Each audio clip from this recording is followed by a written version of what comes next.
चलिए सुनते हैं आज की कहानी। एक बार की बात है, बीरबल दरबार में मौजूद नहीं थे। इसी बात का फायदा उठाकर कुछ मंत्रीगण बीरबल के खिलाफ महाराज अकबर के कान भरने लगे।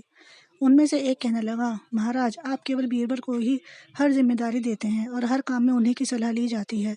इसका मतलब यह है कि आप हमें अयोग्य समझते हैं, मगर ऐसा नहीं है। अकबर को बीरबल बहुत प्रिय थे। वह अपने उनके खिलाफ कुछ नहीं सुनना चाहते थे, लेकिन उन्होंने मंत्रीगणों को निराश न करने के लिए एक समाधान निकाला। उन्होंने उनसे कहा कि मैं तुम सभी से एक प्रश्न का जवाब चाहता हूँ, मगर ध्यान रहे, अगर तुम लोग इसका जवाब नहीं दे पाए तो तुम सबको फांसी की सजा सुनाई जाएगी।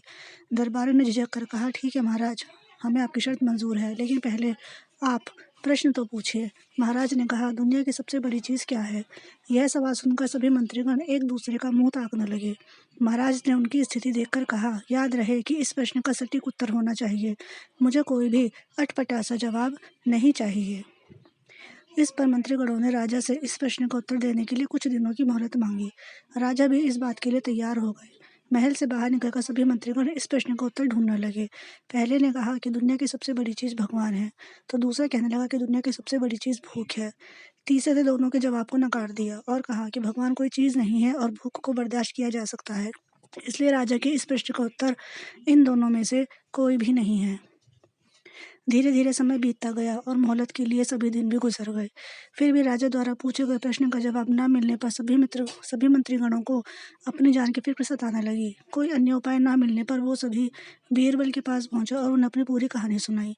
बीरबल पहले से ही इस बात से परिचित थे। उन्होंने उनसे कहा, मैं तुम्हारी जान बचा सकता हूँ, लेकिन तुम्हें यही करना होगा जैसा मैं कहूँ। सभी बीरबल की बात पर राजी हो गए।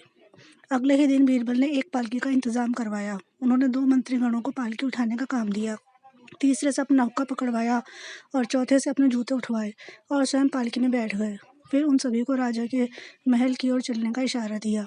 जब सभी बीरबल को लेकर दरबार में पहुंचे तो महाराज इस मंजर को देखकर हैरान थे।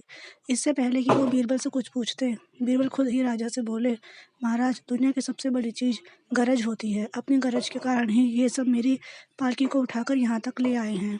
यह सुनकर महाराज मुस्कुराए बिना नहीं रह सके और सभी मंत्रीगण शर्म के मारे सिर झुकाए खड़े रहे। तो दोस्तों, इस कहानी से हमें यह शिक्षा मिलती है कि हमें कभी भी किसी की योग्यता से जलना नहीं चाहिए, बल्कि उससे सीख लेकर खुद को भी बेहतर बनाने की कोशिश करनी चाहिए। धन्यवाद।